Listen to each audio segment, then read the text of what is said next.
Hi, my name is Jeremy. I'm here to help introduce you to the Early Development Instrument. It's a scientific survey to help communities provide better outcomes for their children. This video is only about 10 minutes long, so you should really pay attention. If you have any questions, you can ask your facilitator when it's over. You can take notes if you want to, but this isn't a test.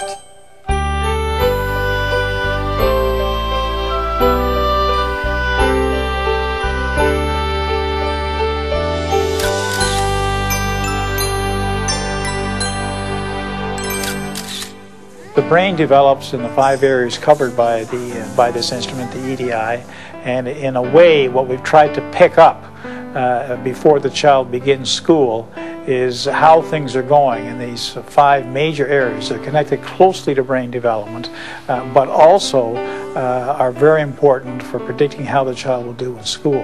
In a way, it's an early developmental instrument looking back, how things have gone in the first 5 years of life. It's a readiness to learn instrument looking forward. To what extent are children ready to learn when they enter school? So it's at that cusp, a very important transition between the end of preschool and the beginning of formal schooling. Those of you in the back row who are talking should really pay attention. Dr. Dan's putting the EDI in context. If you don't keep score, nobody knows whether things are getting better or worse. And my feeling is strongly there's one thing to keep score across the country about how kids are doing.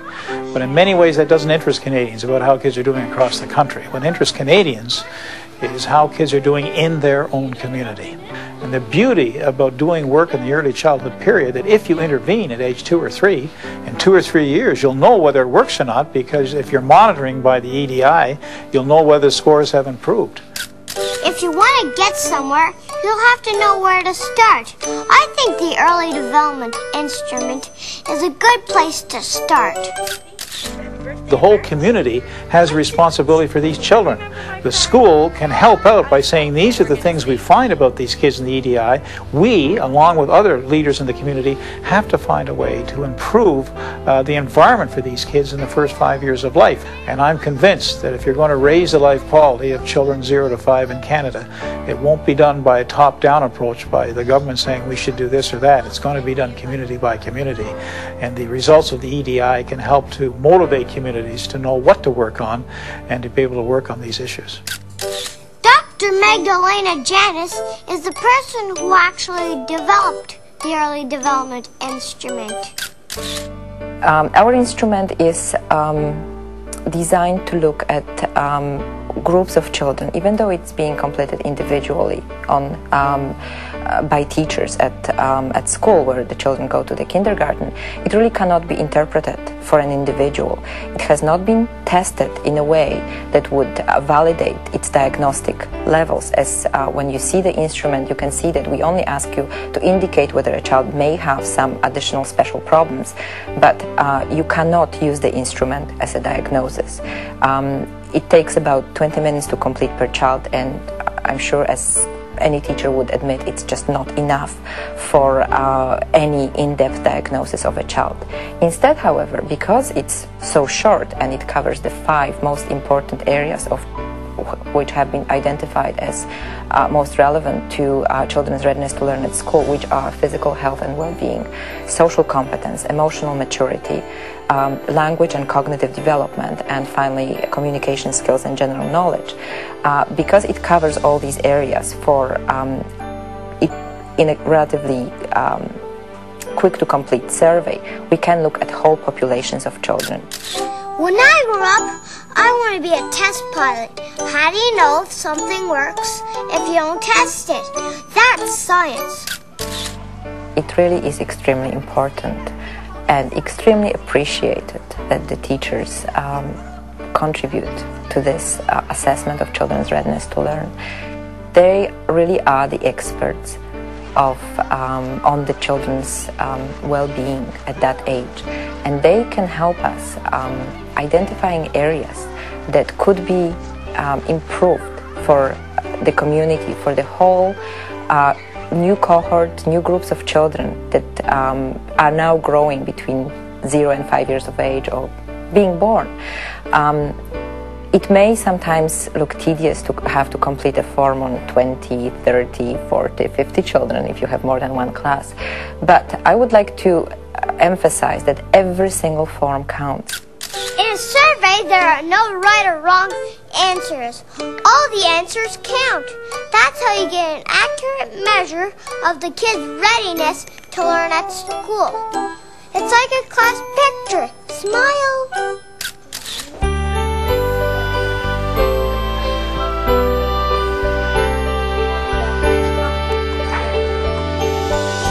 Hi, my name's Danielle.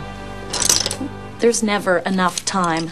But I make the time for the EDI because this survey will be useful to everyone in this community. Kindergarten teachers are knowledgeable, first-hand observers of children. That's why we're best suited to complete this survey. Oh, by the way, this is not a test. The EDI is not an evaluation of your teaching abilities or performance.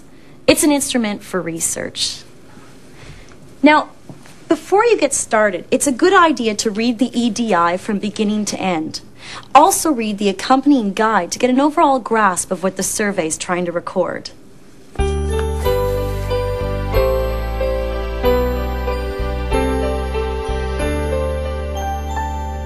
The first thing you'll notice when filling in the top part is that the child's name doesn't appear anywhere. This is to ensure that the information is used for statistical purposes only, not as an evaluation tool for an individual child. Now, the EDI is basically a series of statements.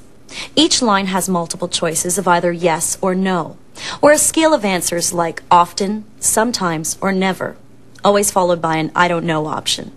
You simply fill in the little circle of your own choice. It's crucial that you fill in one circle for every line of the survey, otherwise the form cannot be scored properly. If the computer sees more than one mark, it can't decide which is the right one. Computers are sort of done that way. You have to tell them everything.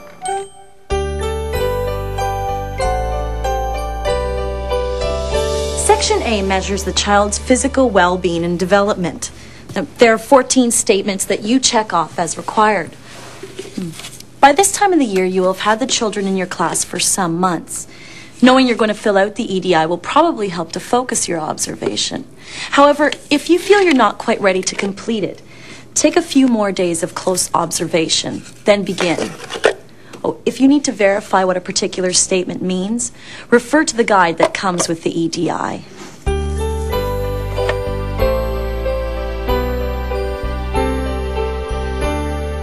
Section B deals with language and cognitive skills. The content of this section is about the 3 R's, reading, writing, and arithmetic, what people generally think school's all about.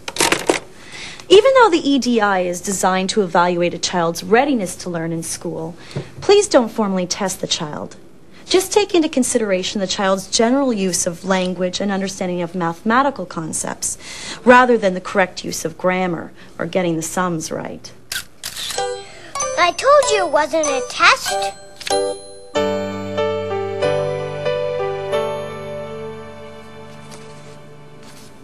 Section C has 58 statements that describe some behavior patterns of children. The first 2 statements are general observations.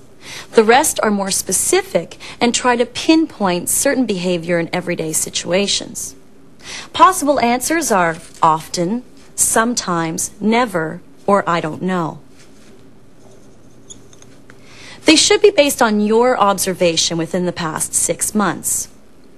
If you haven't had the opportunity to actually observe certain behavior, answer I don't know, but only as a last resort.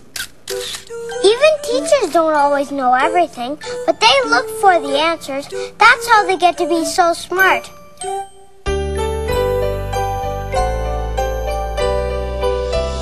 Section D records the child's acknowledged disabilities, impairments, or special needs that may affect their performance in school. If you answer yes to any of the first 9 statements, it must be based on either written medical diagnosis or information provided by the child's parents. Number 10 is a question. Do you feel the child needs further assessment? If you answer yes, explain why you think the child may have a problem and need further assessment.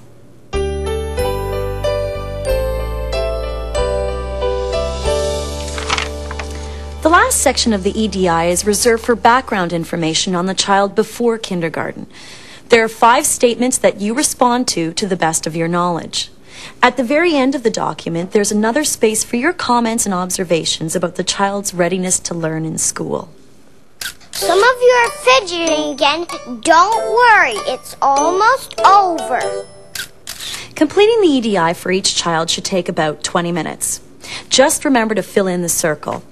If you make a mistake, mark the incorrect field with a large X. Then fill in the circle of your choice. When I receive the EDI, I usually read it through. And I read through the guide to make sure I understand what to look for.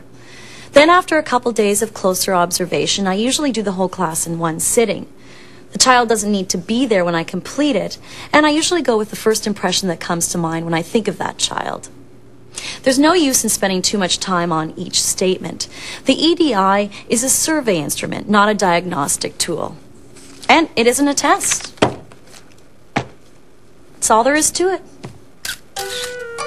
You are such a great class that I just need to get your picture. Before you go, I want to thank you for taking the time to complete the early development instrument. I guess it's the time we spend with devoted teachers like you that makes kids like me want to enjoy learning. My kindergarten teacher was right. A good start in life is important. Thanks.